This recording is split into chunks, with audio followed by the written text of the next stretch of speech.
Good afternoon, ladies and gentlemen, boys and girls.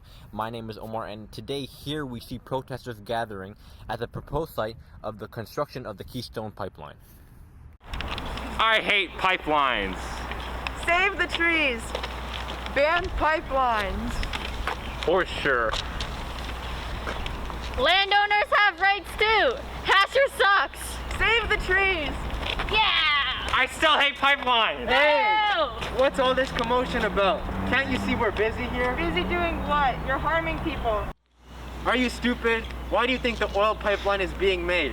It's necessary for our daily lives due to the economic growth we can get from it and how much oil is used in our daily lives. Shut up! Whoa! The construction of the Keystone XL pipeline would interfere with countless ecosystems, habitats, and animals.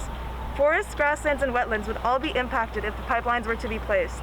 Under current pipeline regulations, the oil and gas sector is already the largest producer of carbon dioxide emissions, and if we continue to expand that, there's almost no way we can get the rest of our economy down to the reductions that are necessary.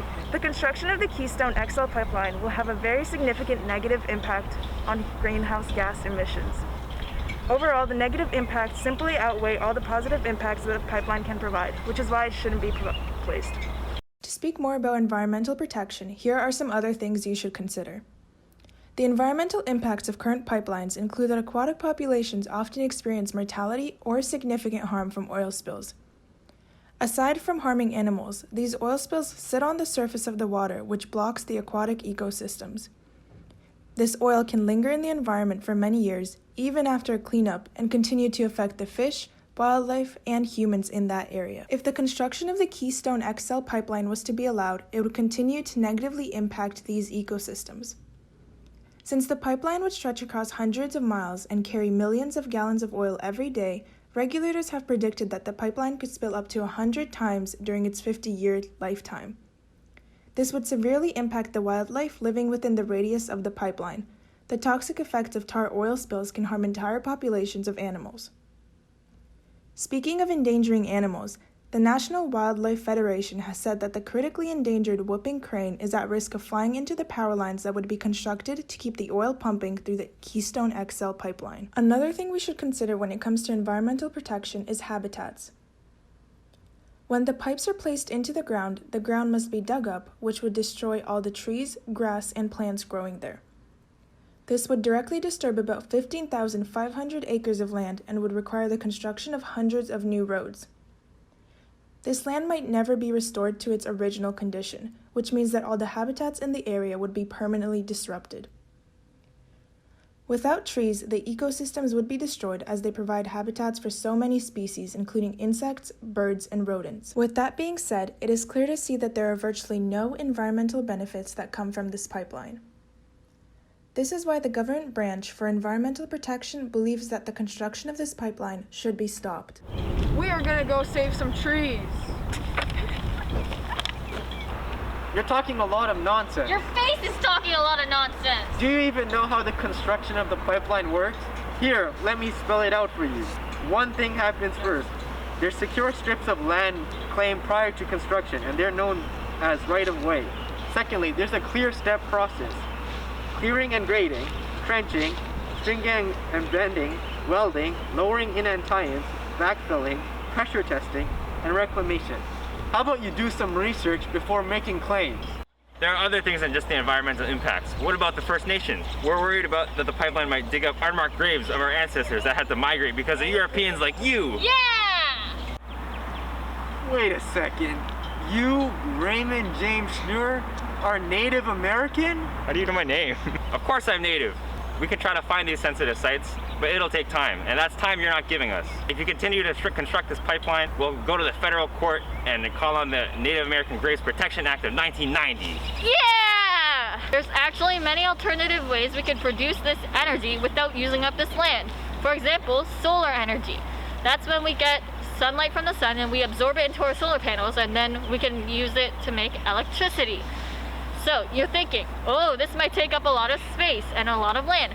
But actually, solar panels can be placed on rooftops and building tops. And then in that way, we can save space and also produce a lot of electricity. There is also geothermal energy. So geothermal energy is made from the heat that is inside the Earth's crust. So, these infrastructures can be made underground, which means that it doesn't actually take up a lot of land. Additionally, we can use wind energy, and wind turbines, even though they do take up some land, they leave much less of a carbon footprint on the land. There are many alternative ways to produce energy without using the land. For example, there's solar energy. Solar energy is produced from sunlight absorbed by solar panels. According to MIT authors, powering 100% of USA's demand for electricity in the year 2050 would require 12,000 square kilometers of land in the sunny areas. That seems like a lot, but compare that to the 10,000 kilometers squared of golf courses in America.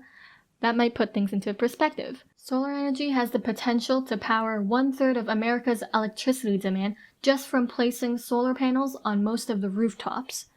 When solar panels are placed on the rooftops, obviously they would not actually take up any land. Another source of energy to look at is nuclear energy. So nuclear energy is the most dense form of energy humans can harness right now. 3 to 4 pounds of uranium can power an average American's life for a whole year. The density of the nuclear energy means that everything related to the nuclear fuel cycle can be scaled down accordingly. It is estimated that 1/3 of America's electricity demand in the year 2050 would only require 1,500 square kilometers of land dedicated to nuclear reactors. Wind energy is energy produced from the wind pushing turbines. Wind energy definitely uses a lot of land similar to the pipeline. However, wind energy is still a notable alternative energy source because the footprint on the land would be significantly different.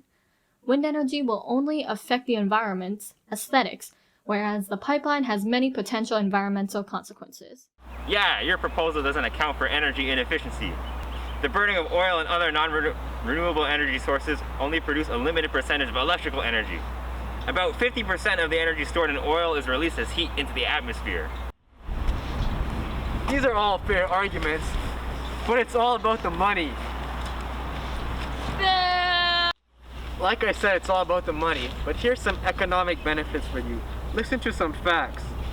A, job creation. In Montana, there'll be 3,700 more jobs. In South Dakota, there'll be 3,500 more jobs. And in Nebraska, there'll be 4,500 more jobs.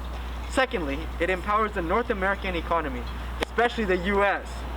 And thirdly, it creates $3 billion in GDP growth for the US and $2.4 million in GDP growth for Canada. So it's a win-win situation for both of us. And it increases property tax revenue. And finally, it strengthens our energy security. With this oil, it connects the oil reserves of the USA and Canada. And it ensures the reliability of oil in our daily lives. Like I said, we use oil a lot. So you might as well benefit from this pipeline. Stop being an idiot and get it through your thick skull. Your face is an idiot! Before we highlight the next part, I want to end off my part with some things to consider from an oil and gas company's perspective. The first thing to consider is the current need, and I already previously mentioned how oil and gas is used in our everyday lives, but specifically, oil and gas is used in vehicles, construction, clothing, fuels, accessories, household, beauty, medical, furniture, sports, electronics, office, agriculture, and toys. So, although the major use of petroleum is for fuel, and petroleum and natural gas are often employed to generate electricity, there are many other uses, and that's why it's extremely important for us to be able to get this pipeline to work. In terms of construction, I've already previously established how the construction process works, but there's a lot more stuff to it than just the actual construction process. For example, prior to construction, I mentioned something called rights of way. So basically what this means is that while the Keystone XL pipeline maintain right-of-way easements for the life of the projects, they work with the landowners to address any concerns caused by the pipelines. So if there are any problems, they will work hand-to-hand with them. And there's great care taken to reduce the impact on the environment and the people who live in the area. And once that pipeline is operating, they work to restore the land to its original condition. And they've already done this in the past as well. Finally, I've mentioned the GDP growth and how job creation makes this pipeline economically viable. However, there's a lot of other things that the Keystone XL company does that's beneficial for both Canada and America, and specifically in the investment of their future. So you can see by these two pictures that the Keystone XL pipeline continues to invest in local Native American and indigenous business and suppliers. And you can see how much they've spent locally and in terms of the natives as well. So as you can see, the Keystone XL pipeline does account for all groups of people, despite what others may think.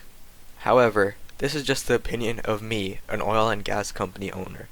Let's hear what the others think. That's really stupid. Your benefits don't outweigh my property rights. You see, even though in Canada, landowners technically only have land tenure from the Crown, property rights are still supposed to be guaranteed and protected by the Canadian government. I acknowledge that the Canadian government has the right to legally take private property from private hands and put them to use for the betterment of the public. But that brings the question, does this really benefit the public? In America, private property rights state that individuals have the ability to exclude others from the benefits and uses of their own property. The government is expected to give legal protection. My homie John Harder said, "This pipeline is a pipeline of greed, not need. We don't need this pipeline." Maybe you should stop crying and get with the program. I hate you!